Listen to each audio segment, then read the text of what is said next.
I was standing in line at the pharmacy when I saw him again. He was picking up something at the counter and laughing at something the woman next to him said. His voice still had that quiet warmth I used to love. My hands felt cold even though it was summer. I turned away quickly and stared at a box of cough syrup, pretending to read the label. I had not seen Liam in almost a year. Not since the day he told me, gently but clearly, that he had never felt the same way. That he was sorry if he had led me on. That he hoped I would meet someone who loved me back. Someone who deserved me. I had smiled and said I understood, but that was a lie. I had not understood at all. That afternoon, I walked home through the small streets of our town like I was underwater. I still remember the sound of my own footsteps, the way the sun hit the pavement, and how everything looked the same even though nothing was. When I reached home, I made a cup of tea I never drank. I sat on my bed with it in my hands and let the silence grow louder. I did not cry that day. The tears came later, slow, unexpected, at moments I did not expect, like when I saw a couple holding hands near the park, or when I opened my phone and his name was still in my favorites. After that, I stopped going to the cafe where we used to sit. I changed my walking route. I avoided his friends. I even deleted our messages, one by one. But nothing could erase the feeling that I had been wrong. Not just about him, but about what I thought we had. I met Liam through work. I was the new assistant at the local museum, and he was a volunteer guide. He was funny, thoughtful, and always stayed late to help clean up after events. He once brought soup when I had a cold and left it at the front desk. He remembered my birthday and gave me a small plant with a note. May you grow happier every day. That was the moment I fell in love. Not with the plant, not even with the note, but with the way he noticed the small things. I believed that meant something, but it did not. Looking back, I think he was kind, but never more than that. I imagined meaning where there was only politeness. I saw signs in his kindness and turned them into hope. He never gave me promises, but I held on to possibilities. Now, seeing him again in the pharmacy felt like someone opening an old wound.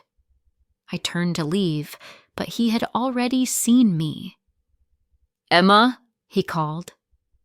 I froze. Then I turned and smiled. "Hi." He walked over, still holding a paper bag in his hand. "Wow, it's been a while."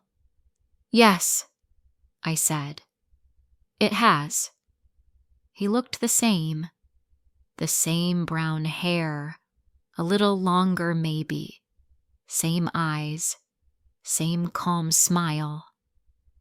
For a moment, I felt like I was still that girl who waited for him to text back. We talked for a few minutes. Small things.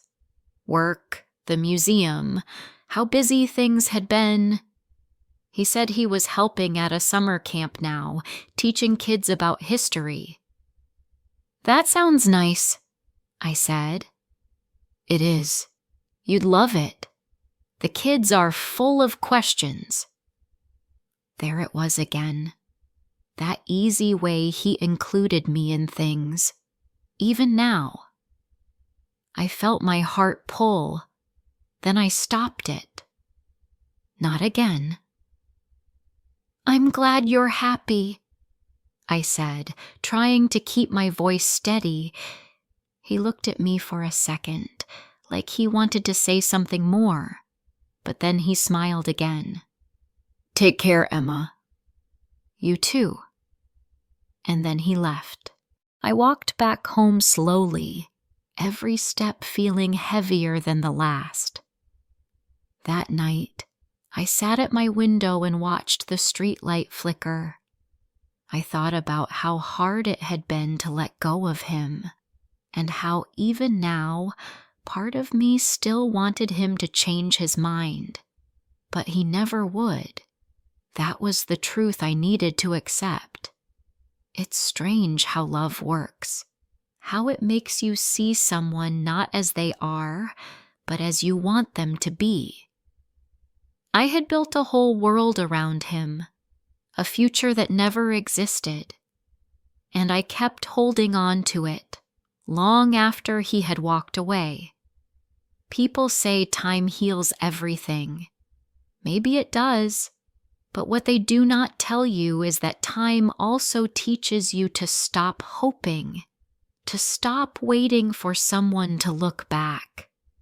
A week after seeing Liam, I started walking again in the old part of town.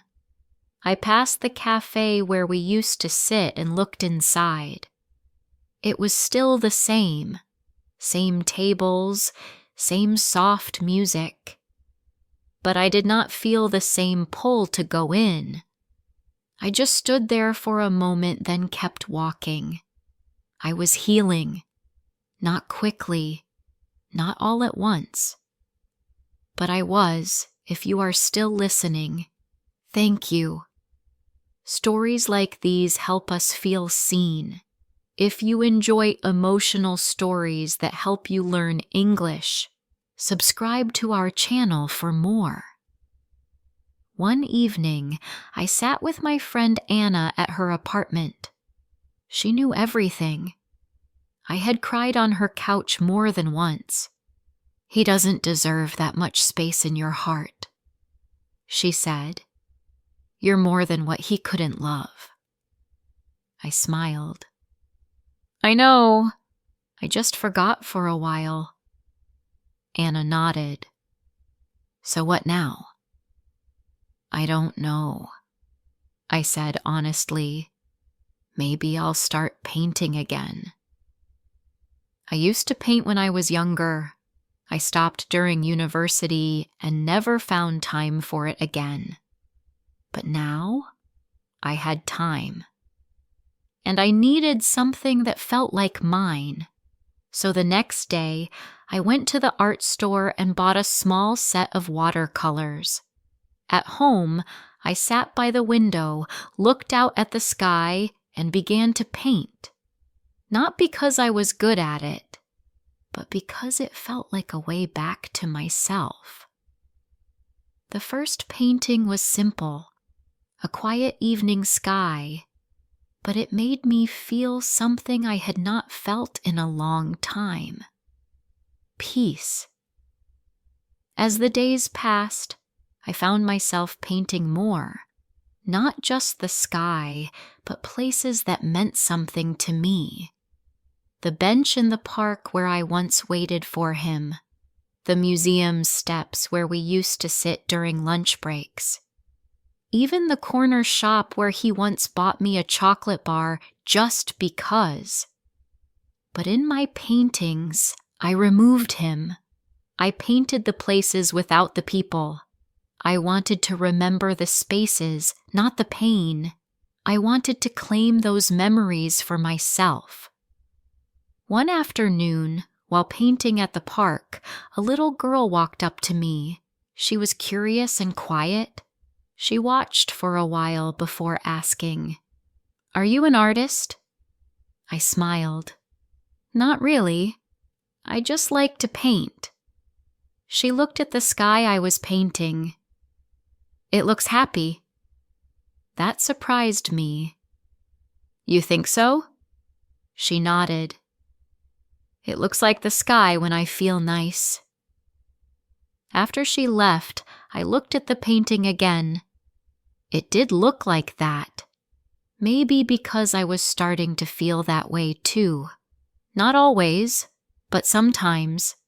like little pockets of light in a heavy sky. Healing did not come with loud moments. It came in these quiet ones, unexpected, soft, and slow. That night, I placed all my paintings around my room. They told a story, not of heartbreak, but of growth. They reminded me that I had a life before him, and I would have one after. And for the first time in a long while, I believed that. It was a warm Saturday morning when I signed up for the local art fair. It was a small event, mostly families and hobby artists like me. I did not expect much. I only wanted to put my paintings out into the world, even if no one stopped to look. I arrived early with a small table and a few easels. I hung the paintings gently, one by one, feeling nervous. Each painting was a piece of me, not polished or perfect, but real. A woman at the next booth smiled at me. She sold handmade candles and told me her name was Grace. "First time?" she asked. "Yes," I admitted. "Don't worry," she said kindly. "People here are sweet." As the fair opened, people began walking by. Some stopped. A few asked questions. I told them about the places I painted, always the place, never the person. One woman bought a small painting of the bench at the park. "It feels quiet," she said. "I like that." I smiled. "Thank you. That's what I was feeling too." By the afternoon, I had sold 3 paintings. It was more than I expected. But it was not the money that made me happy. It was the way people connected with the emotions I had once tried to hide. It felt like I had turned pain into something that could breathe in the open air. That evening, after packing up, I walked home with light steps. I passed the cafe again and saw a young couple laughing inside. For the first time, I did not feel a sharp ache. I felt distant, like I was watching from the outside. The story inside was no longer mine. At home, I poured myself some tea and sat with a new canvas. I did not know what I would paint yet, but I knew it would come.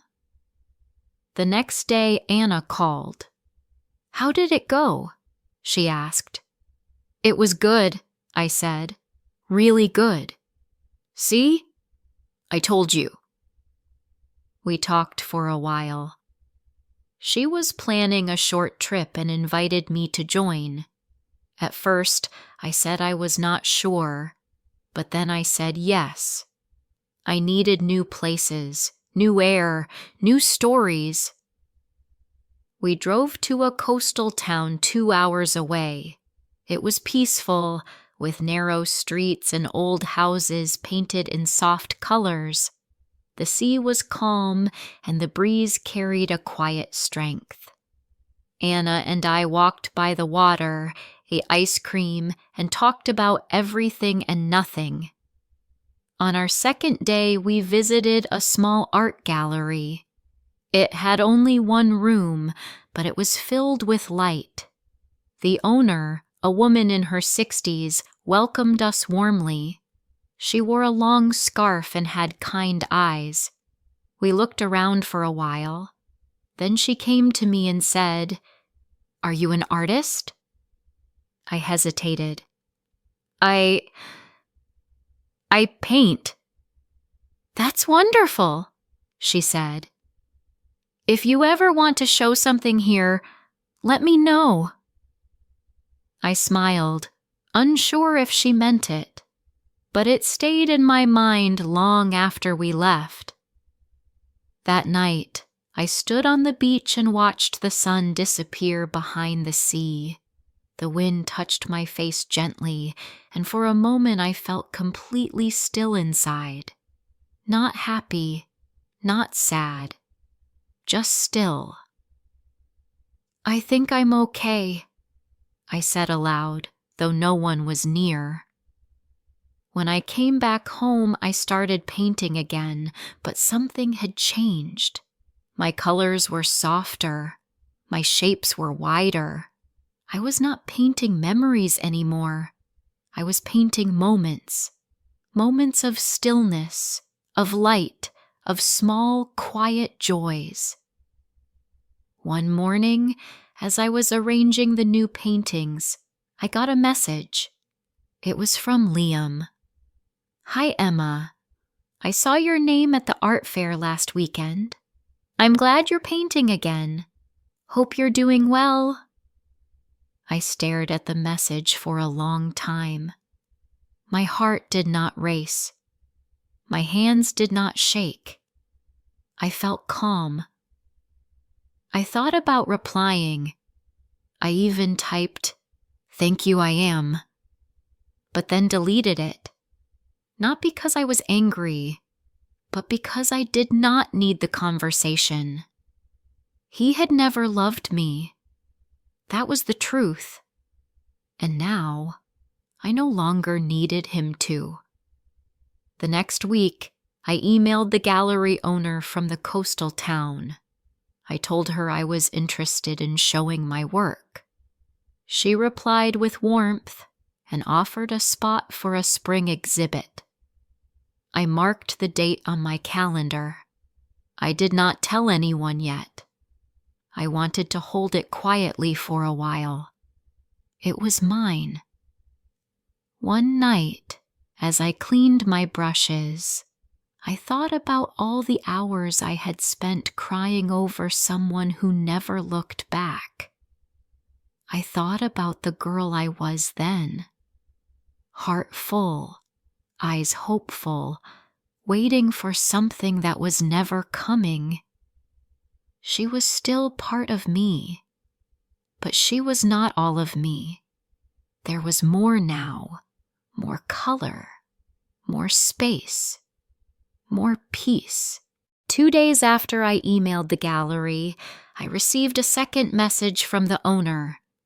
She said she had visited my website and loved the quiet emotion in my work.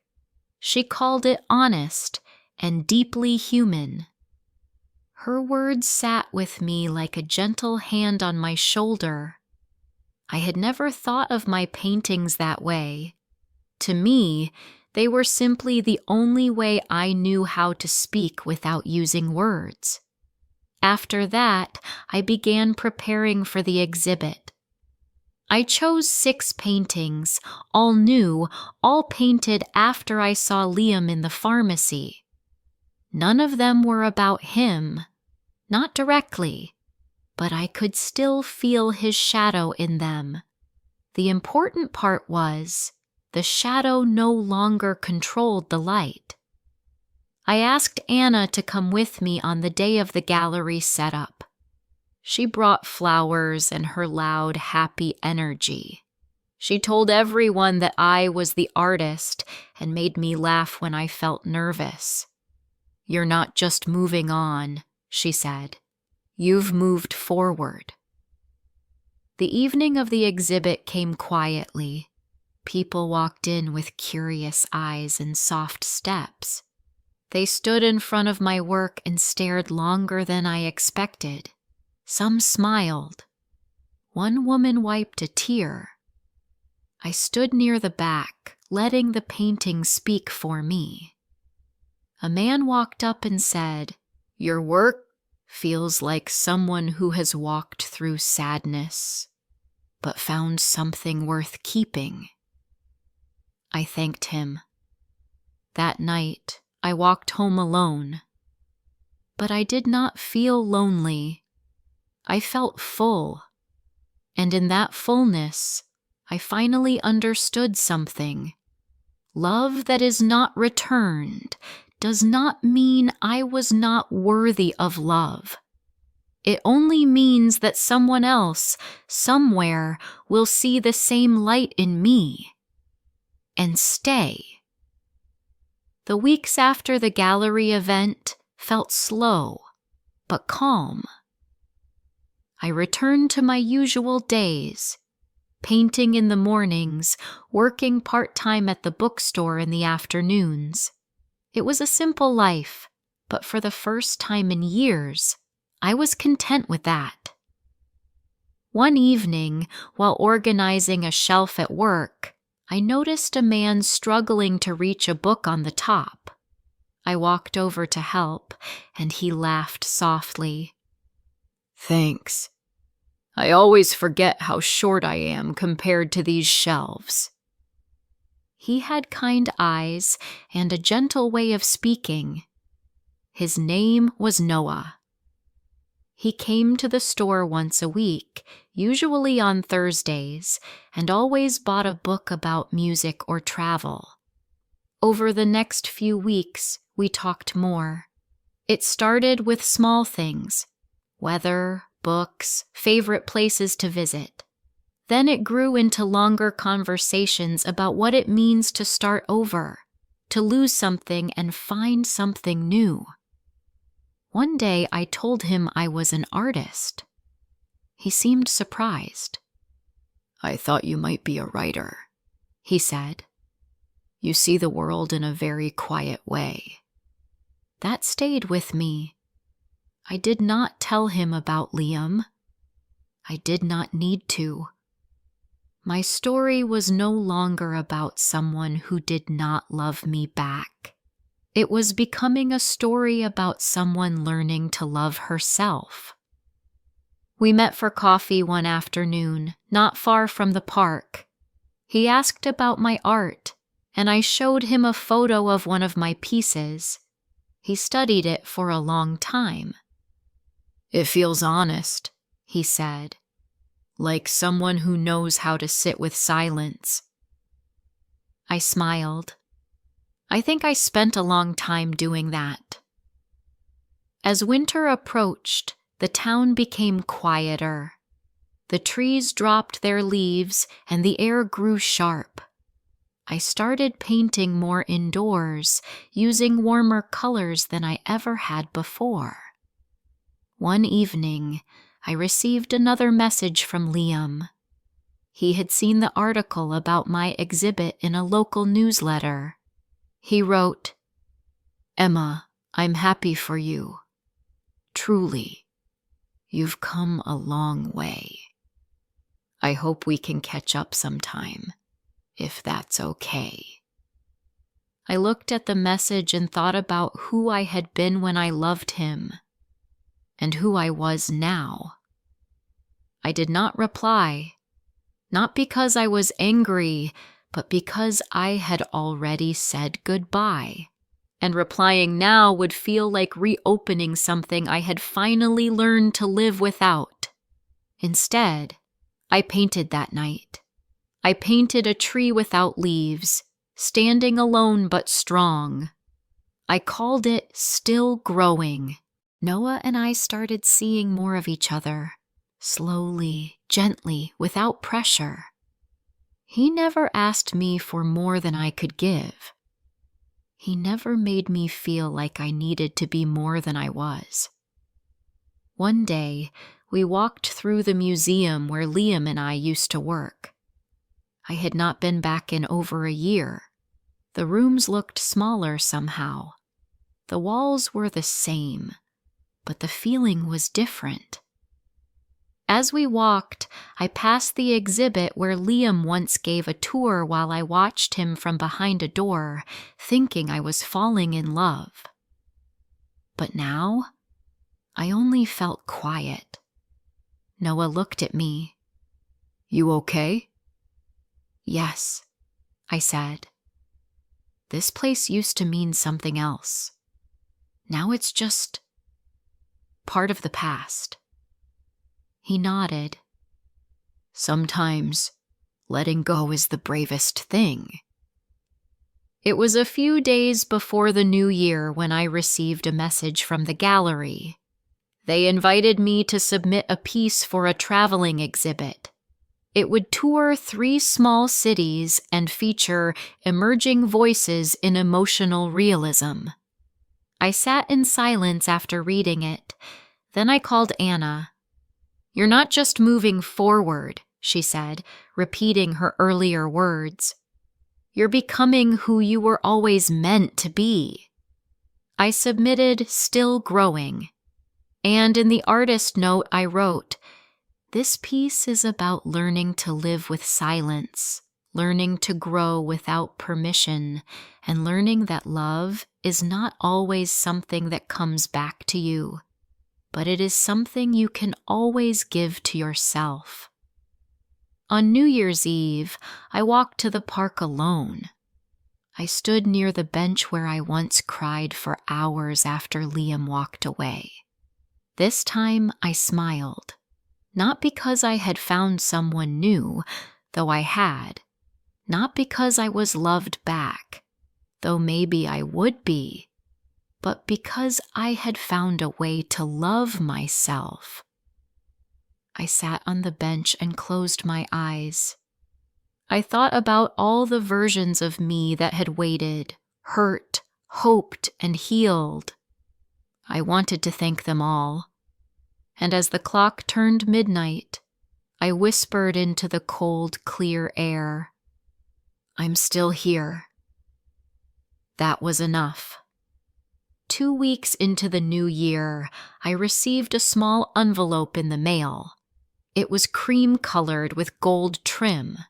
Inside was an invitation to speak briefly at the gallery during the opening of the traveling exhibit.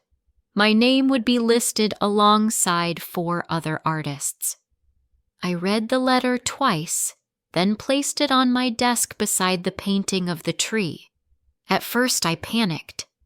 I did not like speaking in front of people. I did not know what to say about a journey that had started with heartbreak and ended with quiet healing.